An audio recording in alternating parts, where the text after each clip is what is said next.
Hello, welcome again.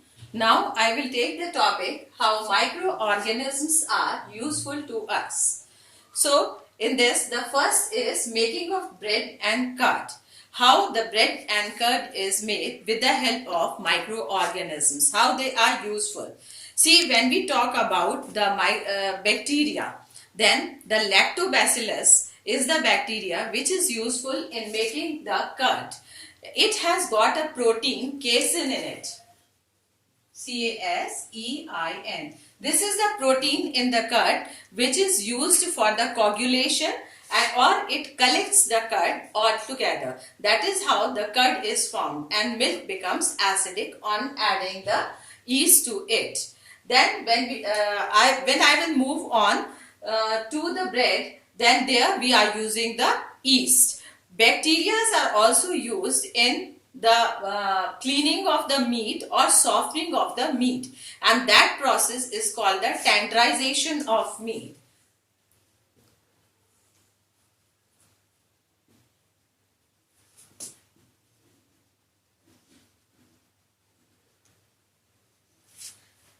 After bacteria, I'll talk about the yeast. As I told you that yeast is commonly used in the baking industry for baking the bread, for making the cakes. What is there? The action, the yeast is added in the kneaded flour along with a small amount of sugar in it. So yeast starts acting on the sugar and this sugar breaks up into carbon dioxide and alcohol.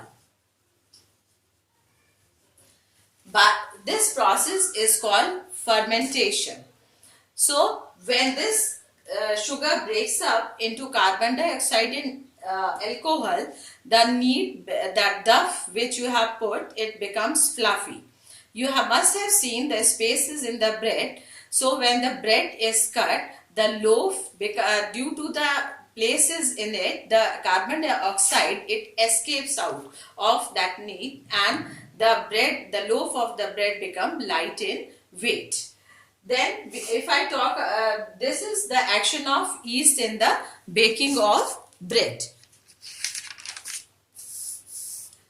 Yeast is also used in making idlis, dosas. The dal and the rice is soaked and then it is grind and then it is stand or kept for some time. It becomes so. So yeast also plays. Yeast, which is a microorganism, is also played a role in making the dosa and idli. Then algae is there. If I talk about the algae, then chlorella and the seaweeds are the act as a food and they have got the rich protein in them, so they are used as a food. Agar is another that algae. It is jelly-like substance which is used as a food and it is used to make the ice creams, jellies and the puddings. Okay. Now I will take the topic commercial use of the microorganism. In the commercial use of microorganism, again there plays the role of bacteria and the yeast. Bacteria is used in the factories of tea, coffee,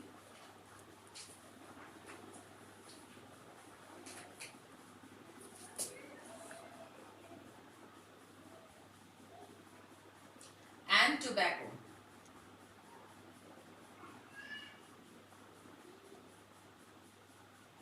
In the production of tea, coffee and tobacco. Bacteria also as well used in making the acetic acid, citric acid and lactic acid. If we see that yeast is used in the factories of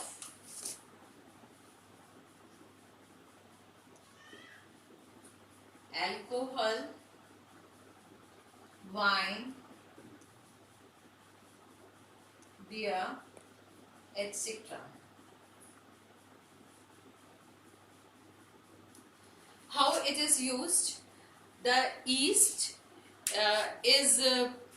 for that the yeast is grown on the natural sugar of the grain. Grains like barley, wheat, rice, or the fruit juices. When this yeast starts action on the juice, on the sugar, then it starts breaking up into carbon dioxide and alcohol.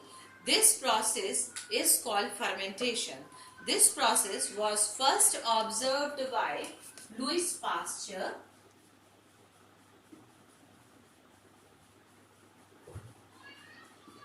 Louis Pasteur, who has discovered this in the year 1857. He has observed it. Thank you. Now I will take the topic medicinal use of microorganisms. Under this, the first heading is production of antibiotics. Antibiotics, you are very well aware of that when you become ill, they are suggested by the doctors in the form of tablets, in the form of capsules, or in the form of injections. The medicines produced by the living organisms such as fungi or bacteria which kill or stop the growth of the disease causing microorganisms, which are also called pathogens present in our body, are called antibiotics. So one way or the other, the source of the antibiotic is the bacteria or the fungi. The examples of the antibiotics are streptomycin, oreomycetin, etc. The very first antibiotic which was discovered was penicillium.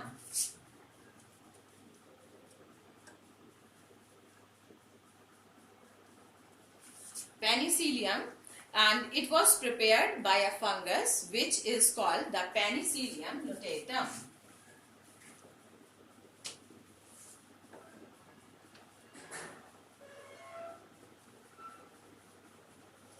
I have written this in this way because it is the scientific name.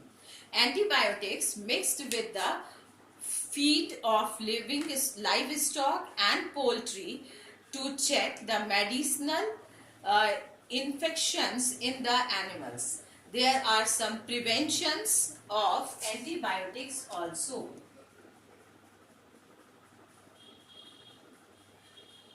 The preventions are that it should be taken only on the doctor's advice, or it should be whatever the dose is advised by the doctor, 5-day or 10-day dose, that should be fully taken. Another thing is that it does not be taken for the diseases which are caused by virus like the common cold or the cough. Now under the topic of medicinal use of microorganisms, the second subtopic is the production of vaccines. Microorganisms are used in the production of vaccines which protect the human and the other animals against the several diseases by providing the immunity against the concerned disease. The ability of one's body to resist a disease is known as immunity.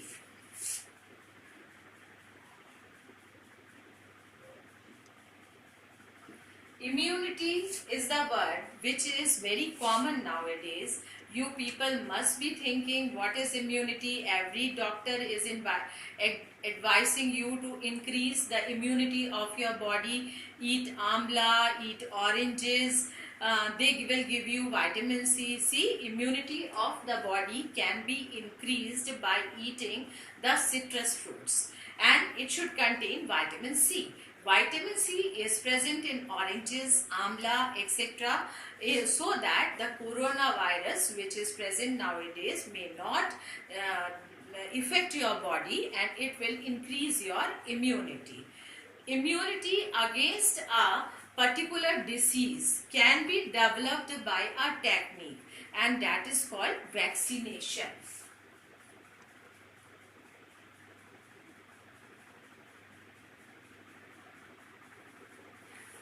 It is called vaccination. A small dose of that and weakened disease causing microbes used to stimulate the immune response in the body is called vaccine. When a vaccine is induced or introduced in a healthy person's body, it acts and like the antigens.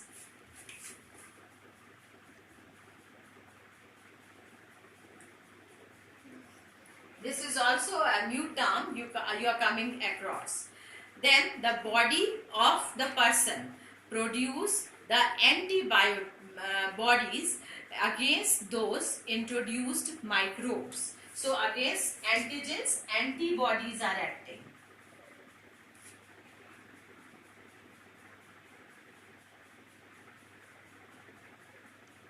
Antibody is also a new term for you. They are true fighters who are protecting you from the diseases. Many diseases like TB, polio, hepatitis B are vaccinated in our country. A particular vaccine is given at a particular time or at a particular age of a child is called immunization schedule.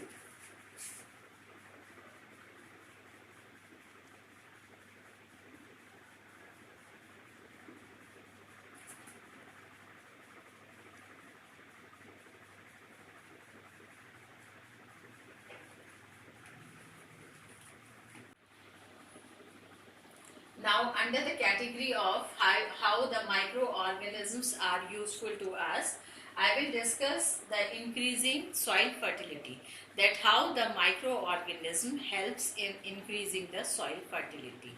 First of all, the very first microorganism is rhizobium.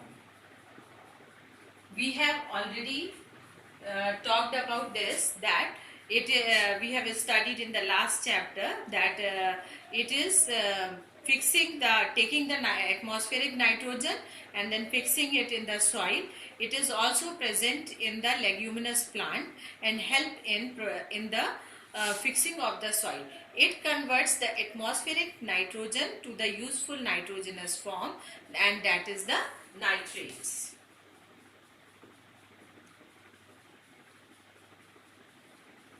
So, nitrates increases the soil fertility. Some bacteria and blue-green algae also fix the nitrogen in the form of nitrates, and so they are called the biological nitrogen fixers. What do we call them? Biological nitrogen fixers, because they are fixing the nitrogen by taking from the atmosphere and to the soil. So it is beneficial for the crop production also, as the soil become rich in nitrogen. The next topic which I am going to cover in this category is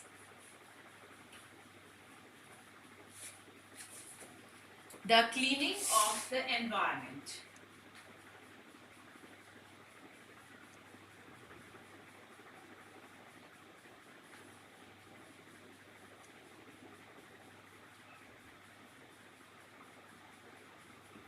Now, you must be thinking how the microorganisms are cleaning the environment.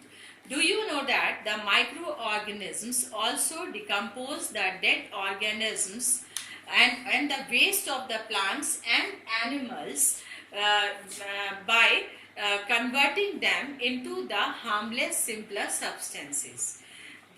They act on the dead or rotten bodies also. If the microorganisms are not there in the atmosphere, then you can see the earth fulfilled with the dead bodies all over. At present, 2 or 3 days before, in the news it was there that in America many people have died due to coronavirus, and they have dug a big tunnel in which they are engraving the graves all together. So when they are covered with the soil, then those graves will be consumed by the microorganisms in a period of time. And if we think of for a long period, that millions of years if we think of, then these dead bodies only, they will convert into the coal and petroleum, which is a useful product for you.